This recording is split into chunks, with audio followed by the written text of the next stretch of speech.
संस्कार करणं हे प्रत्येक पालकाचं कर्तव्य आणि जबाबदारी आहे. असं म्हणतात की लहान मुलं ही कुटुंबाचा आरसा असतात. ही लहान मुलं ज्याप्रमाणे घराच्या बाहेर इतर मुलांशी इतर व्यक्तींसोबत जसा वागतात व्यवहार करतात त्यातून त्या कुटुंबाचं ओळख किंवा संस्कार दिसून येतात. एखाद्या वेळेस बाळ चुकत असेल काहीतरी वेगळं वागत असेल तर त्याला तिथंच बाहेरला व्यक्ती म्हणतो की तुझ्या घरून असे संस्कार केलेत का. तेव्हा योग्य ते संस्कार योग्य वयात आणि योग्य वेळात घडून आणणं हे प्रत्येक आईवडिलांचं कुटुंबियाचं कर्तव्य असते. आणि ही लहान मुलं समाजात वागत असताना घराच्या बाहेर वागत असताना आपल्या कुटुंबातील इतर जे काही मोठे सदस्य असतात त्यांचंच अनुकरण करत असतात. मग ते चांगल्या सवयी असो चांगल्या वाईट कुठल्याही सवयी असो किंवा दुर्व्यसन असो ह्या सुद्धा गोष्टी हे सर्वप्रथम तर त्याला त्याच्या कुटुंबातून दिसून येतात. आजच्या घडीला बघा एक उदाहरण म्हणून मोबाईलचं उदाहरण घेऊया. जेव्हा पालक आपल्या हातात मोबाईल घेतलेले दिसतात लहान मुलांना तेव्हा त्यालाही मोह होतो की या मोबाईलमध्ये विशेष काहीतरी आहे. तो सुद्धा अभ्यास बाजूला करून मोबाईलच मागतो. पालकांनी जर मुलांच्या समोर पुस्तक म्हणा किंवा इतर काही वाचन केलं तर त्यालाही वाटेल की आपणही अभ्यास करावा वाचन करावं.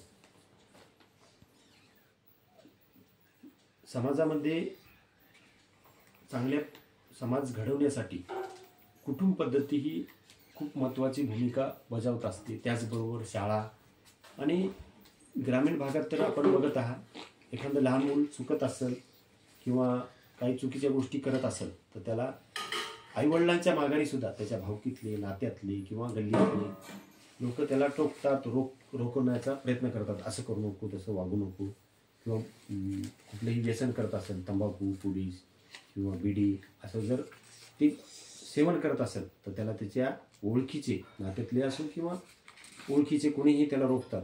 हे तुला सोबतं का तुझ्या आईवडिलांना माहीत आहे का तुझ्या आईवडिलांना सांगतो. हे सर्व गोष्टी सवयीच्या आहेत चांगल्या सवयीची वाईट सवयीच्या गोष्टी आहेत. आणि त्याचबरोबर काही त्या मुलांना चांगलं यश मिळवलं तर कौतुकाची स्थापसुद्धा कुटुंबासोबत इतरही समाजातले सदस्य त्याला देत असतात. आजच्या घडीला जर योग्य संस्कार जर नाही झाले आजचं ही विज्ञानाच्या युगात ज्यात इंटरनेट मोबाईल एक धावपळीचं युग आहे AIचं युग आहे. या युगामध्ये या विज्ञानासोबतच योग्य संस्कार घडणं फार गरजेचं आहे. कारण विज्ञानानं कितीही प्रगती केली असेल तर त्या विज्ञानाच्या माध्यमातून जे काही आविष्कार झालेले आहेत जे काही गॅजेट तयार झालेले आहेत ते योग्य व्यक्तीच्या मानवीय माणसाच्या चांगल्या उपयोगासाठीच वापरणं गरजेचं आहे. या उदाहरण बघा मोबाईलच्या माध्यमातून अनेक मुलं मोबाईलवर गेम खेळतात ऑनलाईन गेम खेळतात ज्यात पैसे लावून बीट लावून जसे रम्मीसारखे लुडोसारखे असे विविध गेम आहेत ज्यातून मुलं हे पैशाचा व्यवहार त्यातून करतात आणि ते पैसे फार मेहनतीचे नसल्यामुळे त्या पैशाचं मोलसुद्धा नसते. त्यातूनच त्या मुलाला वाईट सवय लागण्याची शक्यता असते वाईट व्यसन लागण्याची शक्यता असते. त्यासाठी विज्ञानाने कितीही प्रगती केली असेल तरी चांगल्या संस्काराची खूप गरज आहे. तसेच लहान मुलांना आपण बघता की मोठ्या सदस्याने एका गोष्टीचा नेहमी विचार करावा की आपण आपल्या येणाऱ्या पिढीच्या समोर कशा प्रकारे व्यवहार करतो वागतो किंवा कोणत्या चांगल्या वाईट सवयी बाळगतो.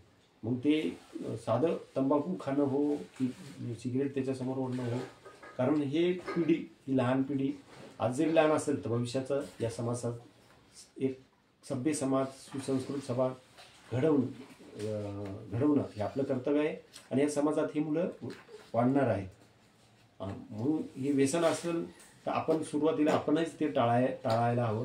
कारण आपण जर ते व्यसन केलं आपण जर आपल्या मुलांच्या समोर तंबाखू चोळला किंवा सिगरेट बिडी किंवा दारू पिऊन आलो तर त्या मुलांना सुद्धा वाटणार की आपले आई काय म्हणतात भाऊ किंवा वडील किंवा आजोबा हे व्यसन करत हे काही चुकीचं नाही.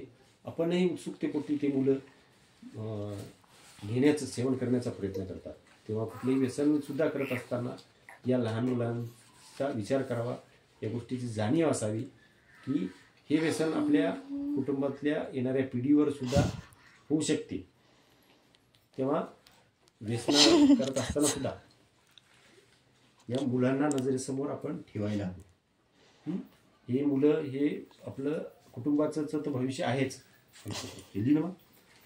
त्याचबरोबर या समाजाचं एवना संपूर्ण देशाचं भविष्य आहे. या लहान मुलं येणाऱ्या जन्मलेल्या नवीन मुलाच्या हातीच आज न उद्या देश सांभाळण्याचा प्रयत्न केलेला आहे. तेव्हा आपण या देशातल्या प्रत्येक कुटुंबाच्या सदस्याने आपल्या येणाऱ्या पिढीसाठी योग्य ते संस्कार घडवणं ही प्रत्येकाचीच मोठ्या समजदार जाणकार व्यक्तीची जबाबदारी आणि कर्तव्य.